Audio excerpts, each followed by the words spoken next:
Juga menanggapi tuntutan Putri Mayangsari, sang istri pertama, pekan ini lagi-lagi pesinetron Bopak Castello mengundang heboh. Pasalnya di sosial media, tiba-tiba saja beredar surat permohonan cerai talak Bopak kepada Putri. Rupanya, diam-diam Bopak telah menggandeng pengacara dan melayangkan surat permohonan talak cerai ke Pengadilan Agama Jakarta Timur sejak pertengahan bulan April 2019 lalu. Surat permohonan talak Bopak itu pun kian menyiratkan babak kejutan baru karena disertai dengan permohonan tes DNA kepada Talat Faza Indrayana Bitwi, putrinya.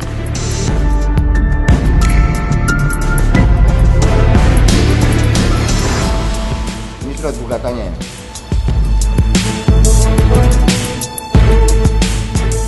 Bopak di sini selain mengajukan cerai, yang bersangkutan seperti yang dikatakan oleh Bang Krisna tadi bahwa ingin melakukan tes DNA.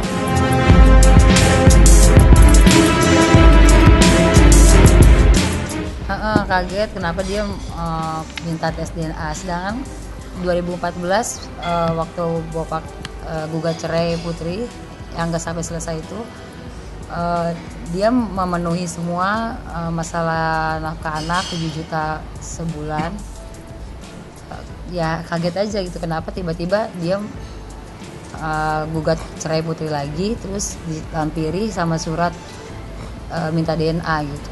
Sebenarnya sih Putri siap tes DNA, karena tapi menurut Putri nggak masuk di akal aja gitu loh. Kenapa dia baru sekarang?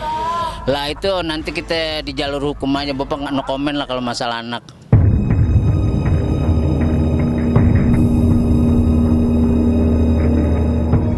Ada apa dengan Bopak? 8 tahun lebih terpaut konflik panjang dengan Putri Mayangsari, bahkan sempat rujuk namun berujung pisah kembali. Mengapa baru kali ini Bopak meminta tes DNA atas anak hasil pernikahan pertamanya dengan Putri? Entahlah, yang jelas pasca melayangkan permohonan cerai talak dan tes DNA secara diam-diam, Bopak secara misterius begitu sulit dihubungi oleh Putri dan pihak pengacaranya. Ya gimana Putri mau nanya? Putri semua di lost konteks semuanya. Komunikasi nggak bisa. Komunikasi ya. Ini aja baru-baru lagi akun Putri aja ya, Instagram Putri diblokir sama dia. Gak tahu kenapa, kayak musuh gitu. Enggak lah, udah enggak. Karena kita udah nggak kenal kok. Enggak. Kita udah nggak kenal dan kita udah nggak punya hubungan lagi, ngapain lagi mengungkit-ungkit lagi kan gitu.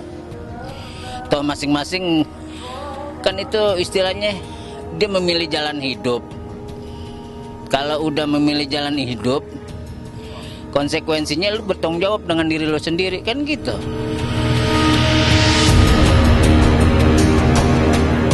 Dan seolah ingin membuktikan bahwa Talat Faza Bitwi adalah benar-benar anak kandung Bopak, Putri pun bertekad untuk menghadiri proses sidang permohonan cerai talak Bopak di Pengadilan Agama Jakarta Timur yang kabarnya akan digelar dalam waktu dekat.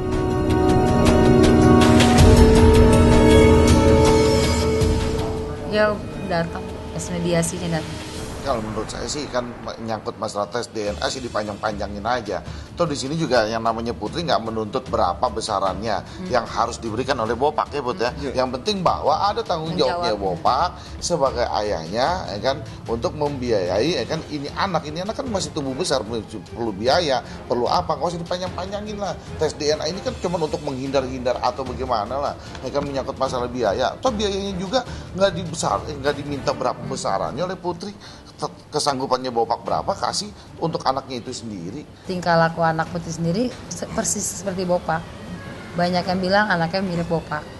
Malah saya dengar dari Putri yang kan bahwa kan ketika hamil yang ngidam siapa Put? Bopak katanya. Yang ngidam Bopak. Waktu itu Putri inget banget Bopak ngidam makan rujak di pinggir kali tempat orang itu angkatnya dia. Kalau Bopak mah secara pribadi ini masalah kasus Bopak anggap aja basi. Kedua kita juga malu ngasih kepada masyarakat Indonesia dengan berita-berita bohong kayak begini yang cuman bisa mengejas seseorang seakan-akan kita salah, kita buruk kan gitu. Makanya dengan kejadian Bopak pribadi no komen karena Bopak udah menyerahkan semuanya sama pengacara.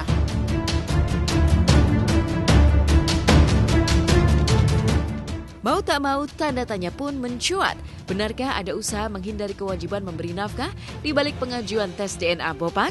Butuh waktu untuk menjawabnya. Yang pasti, hati Putri sebagai wanita sekaligus ibu terlanjur sakit oleh kecewa hingga berniat serius memperkarakan Bopak hingga ke ranah hukum dengan mengambil ancang-ancang melaporkan Bopak ke pihak yang berwajib dalam waktu dekat. Maka Eka tadi ketika kita diskusi dengan Putri, sepertinya akan kita laporkan kepada pihak yang berwajib, kepolisian ya Bang ya? Iya. Sebenarnya banyak pasal yang bisa dikenakan, ada KDRT, secara psikis kan sudah menantarkan keluarga, baik Putri maupun anaknya kan. Ya, saya sepakat dengan Bang Krisna tadi, sebenarnya ini hanya proses untuk menghindarkan biaya gitu. Kan sebagai laki-laki seharusnya kan bertanggung jawab lah. Artinya kepada anak, ya biaya, berikan biaya kalau memang itu kan bahwa merasa keyakinan bahwa itu adalah anak kita, tetapi ya kita kembalikan kepada manusianya itu sendiri gitu. Mana gitu 5 tahun ini kemana, kok tiba-tiba kaget aja tuh denger dia nikah lagi terus punya anak.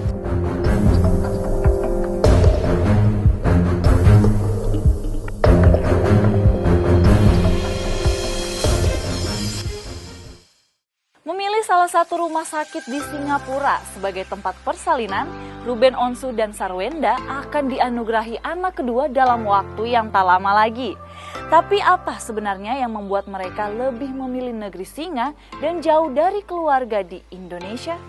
Sementara itu bagaimana pula dengan pasangan Kartika Putri dan Habib Usman yang baru saja menggelar pengajian 4 bulan kehamilan Kartika Putri?